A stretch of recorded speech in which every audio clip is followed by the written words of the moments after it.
حضرت مولانا محمد عبدالعزیز قلندر چاچڑوی کی ولادت بسعادت 1229 ہجری بمطابق 1853 عیسوی کو چاچڑ شریف ضلع سرگودا میں ہوئی۔ والد ماجد کا اسم گرامی خواجہ محمد فضل الدین چاچڑوی رحمۃ اللہ علیہ ہے۔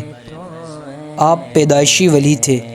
بچپن میں ہی آپ سے ایسی کرامت نمودار ہونا شروع ہوئیں جن کی مثال نہیں ملتی۔ آپ بچوں کے ساتھ کھیل رہے تھے کہ آنکھوں پر پٹی باندھ کر ایک دوسرے کو پکڑنے کا کھیل جاری تھا۔ آپ نے اس بچے کو جس کی آنکھ پر پٹی بندھی تھی اس کو مخاطب ہو کر فرمایا، آؤ تمہیں سیر کروائیں۔ اس کے ماتھے پر ہاتھ رکھ کر فرمایا کہ وہ دیکھو اجمیر شریف، وہ دیکھو بغداد شریف، حتیٰ کہ مدینہ منورہ تک کی سیر کروا دی۔ آپ ابھی کم سن تھے کہ آپ کو چاچڑ شریف سے 3-4 میل دور بیربل کی معروف تاریخی درسگاہ میں داخل کروا دیا گیا، جہاں آپ نے قرآن مجید کے علاوہ دیگر اسلامی علوم کی تحصیل کی۔ یہ 7-8 میل کی مسافت روزانہ آپ پیدل طے کرتے تھے۔ سواری کا کوئی انتظام نہیں تھا، اس لیے نہیں کہ ہو نہیں سکتا تھا، بلکہ محض اس لیے کہ آپ محنت و مشقت کے عادی بنے۔ بیربل شریف کے گرد و نواح میں ایک کنواں تھا جہاں سے آپ روزانہ گزرا کرتے تھے۔ ایک روز وہاں پہنچ کر آپ نے پیاس محسوس کی اور ایک عورت سے جو وہاں پانی بھرنے میں مصروف تھی پانی مانگا، لیکن اس نے انکار کر دیا۔ اس سے بے اختیار اس کے حق میں آپ کی زبان مبارک پر ایک وعید جاری ہوئی جو فوراً پوری ہو گئی۔ جب اس واقعے کی اطلاع آپ کے والد ماجد کو ہوئی تو انہوں نے آپ کو بلوا کر قبل از وقت اظہار کرامت سے باز رہنے کی تاکید فرمائی۔ جتنا عرصہ آپ بیربل شریف زیر تعلیم رہے، آپ نے اپنے استاد گرامی کی خدمت میں کوئی کمی نہ رکھی۔ بچپن میں والد گرامی نے آپ کو حضور شمس العارفین پیر سیال حضرت خواجہ محمد شمس الدین سیالوی سے بیعت کروا دیا تھا۔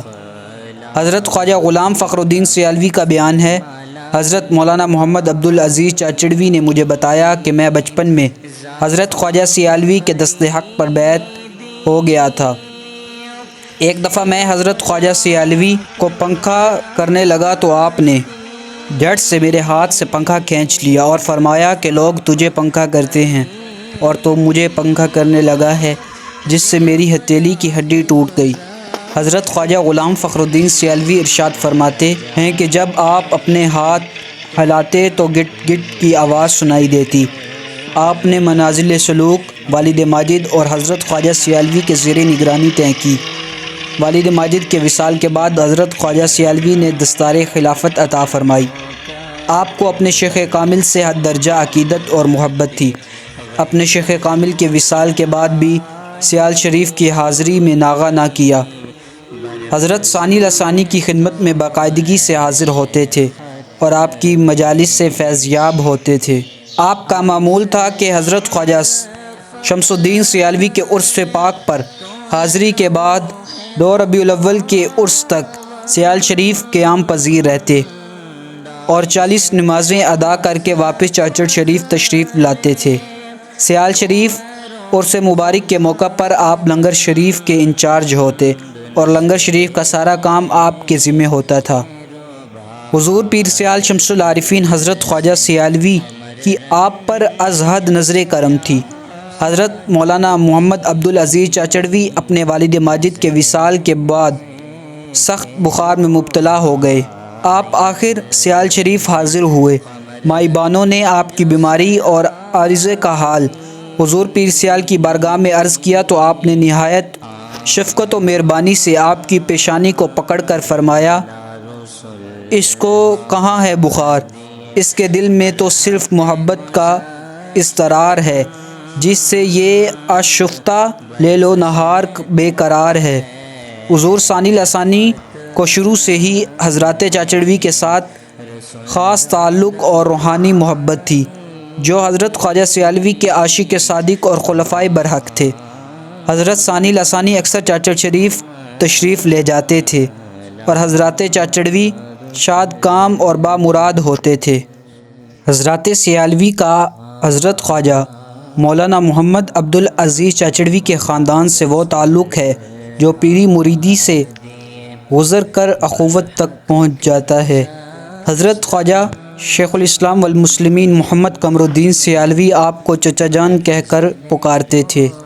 حضرت مخدوم مولانا عبدالعزیز چاچڑوی کو خاندان حضرت خواجہ شمس العارفین سیالوی کے ایک چشم و چراغ حضرت قلندر صاحبزادہ محمد بدر الدین سیالوی علیہ رحمہ سے خصوصی تعلق خاطر تھا۔ دونوں ایک دوسرے کے شدانی تھے۔ جب کبھی ملتے تو یوں ملتے جیسے برسوں کے بچھڑے ہوئے ملتے ہیں، اور گھنٹوں باہم راز و نیاز کی باتوں میں مصروف رہتے۔ جناب کے آخری علالت میں جب صاحبزادہ صاحب مزاج پرسی کے لیے نصیر آباد چاچڑ شریف پہنچے تو آپ کی حالت دیکھ کر تڑپ اٹھے۔ آپ نے انہیں تسلی دینے کی کوشش کی تو صاحبزادہ صاحب نے بے قرار ہو کر فرمایا، آپ کی دائمی جدائی کا تصور ہی میرے لیے ناقابل برداشت ہے۔ آپ نے جواب دیا، گھبرائیے نہیں، میں آپ سے ملتا رہوں گا۔ خواب کا ملنا بھی کوئی ملنا ہوتا ہے، اس سے تو بے قراری اور بڑھے گی۔ آپ نے باصف انتہائی نقاہت قدرے جوش میں آ کر فرمایا، میں آپ کے دادا ابا حضور شمس العارفین کو ضامن ٹھہرا کر عہد کرتا ہوں کہ آپ سے اسی طرح ملتا رہوں گا جیسے حیات ظاہری میں ملتا ہوں۔ آپ نصیر آباد تشریف لا کر روزے کے اندر تنہا آئیے گا۔ صاحبزادہ صاحب کا بیان ہے کہ آپ کے وصال کے بعد میں نے ایک دو بار اس ہدایت پر عمل کیا اور آپ کو انتہائی صادق العبد پایا۔ رہی بات کہ ان ملاقاتوں میں کیا باتیں ہوئیں تو یہ محرم راز کے مابین راز ہے۔ آپ سماع کو بطور غذا سنا کرتے تھے، لیکن صحت لفظی کا بے حد اہتمام ہوتا تھا۔ اگر قوال سے کوئی زیر و زبر کی غلطی ہو جاتی تو آپ کی طبع مبارک پر بے حد گراں گزرتا۔ آپ صرف مجالس میں سماع سننے کے علاوہ عجیب طرح سے سماع سنا کرتے تھے۔ سفر و خضر میں قوال آپ کے ساتھ رہتے اور جب حکم ہوتا وہ خواہ رات کے 2 بجے ہوں یا دن کا کوئی وقت مزامیر لے کر حاضر ہوتے اور آپ تنہا بیٹھ کر سماع سنتے۔ سماع کو عام انداز میں سننا بھی کبھی پسند نہ فرمایا، بلکہ باوضو، باادب اور خوشبو لگا کر سماع سنتے تھے۔ آپ کا کتب خانہ جس میں برابر اضافہ ہوتا رہتا تھا خاصاً وسیع تھا۔ اس میں دینی علوم کی ہر شعبہ کی نمائندگی تھی۔ ایام شباب میں آپ خود مطالعے کے لیے وقت نکالتے تھے۔ بعد ازاں کسی موضوع شخص کو ہدایت ہوتی تھی کہ وہ آپ کو آپ کی پسند کی کتاب مختلف مقامات سے پڑھ کر سنائے۔ طریقِ خلافت میں حضرت خواجہ محمد ضیاء الدین سیالوی علیہ رحمہ کے شانہ بشانہ حصہ لیا۔ قادیانی معرکہ میں حضرت خواجہ سید میر علی گولڑوی کے ناصرین اور مجاہدین میں شامل ہو کر آپ کے ساتھ لاہور گئے تھے۔ آپ نے اپنے برادر بزرگ کی عین حیات میں نہ تو کسی کو شرف بیعت بخشا، نہ لنگر کے اہتمام اور درس و تدریس کے کام میں کسی قسم کی مداخلت کی۔ آپ کا انداز تبلیغ و ارشاد عجیب نوعیت کا تھا اور اس کے 3 اہم ستون تھے۔ آپ کا وصال مبارک 8 جمادی الثانی 1357 ہجری بمطابق 5 اگست 1338 عیسوی بروز جمعۃ المبارک چاچڑ شریف میں ہوا۔ وصال مبارک سے 1-2 دن قبل جناب نے خواجگان چشت کی پیروی میں تھوڑی دیر کے لیے گیروے رنگ کا لباس بھی زیب تن فرمایا تھا۔